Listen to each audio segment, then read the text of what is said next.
Hello guys, అందరికీ నమస్తే. ఈరోజు చెన్నూరు వచ్చినాము. చెన్నూరు వచ్చినాకలా ఈ అమ్మ పాల పండ్లు, తునికి పండ్లు, జీడి మామిడి పండ్లు, ఇంకా చాలా అంటే చాలా ఫ్రూట్స్ పెట్టుకొని ఉన్నది ఆర్గానిక్గా. మేము జీడి పండ్లు తీసుకున్నాము, అంటే 20కి 3 అంట. 20 తీసుకుంటాం అనుకున్నాము, కానీ 50 రూపీస్ తీసుకున్నాము. తినడానికి టేస్ట్ చూడడానికి కూడా ఒక జీడి మామిడికి పండు ఇచ్చింది. చాలా జ్యూసీగా, చాలా అంటే చాలా టేస్ట్ తీయగా ఉంది. మా విలేజ్ సైడు సమ్మర్ సీజన్లో ఇలాంటి పండ్లు చాలా అరుదుగా దొరుకుతాయి. మీకు కూడా దొరికితే ఖచ్చితంగా తినండి. ఎందుకంటే ఏ సీజన్ పండ్లు ఆ సీజన్లో తినాలి, అప్పుడే మనం హెల్తీగా ఉంటాము. అడవి పండ్లు అయితే ఇంకా చాలా అంటే చాలా హెల్తీఫుల్ ఉంటాయి. ఖచ్చితంగా తినండి.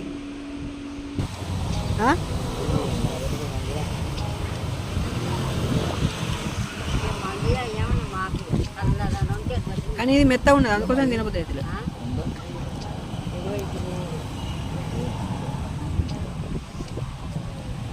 మెత్తటి కాకుండా కొద్దిగా గట్టి వేయి.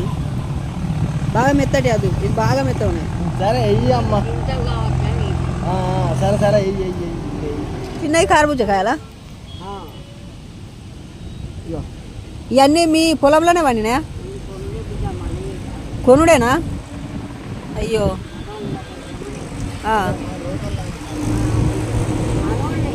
Okay okay. గివి అడవి తీసుకొచ్చినావా? ఇవి కూడా వాళ్ళు కొంటే వాళ్ళు తెత్త మీరు కొనుడు. సరే అవ్వా. పాలపళ్ళు మా విలేజ్లు ఉన్నాయి. మాది అన్నారం కదా. లేదు, మేము పోతాం అడవిలకు గట్లా తినుడే. మా పల్లెటూరు గ్రామంలో ఇలాంటివి చాలా చాలా అరుదుగా దొరుకుతాయి. వీడియో మీకు నచ్చినట్టయితే లైక్ చేసి, షేర్ చేసి, సబ్స్క్రైబ్ చేసుకోండి. Thank you guys.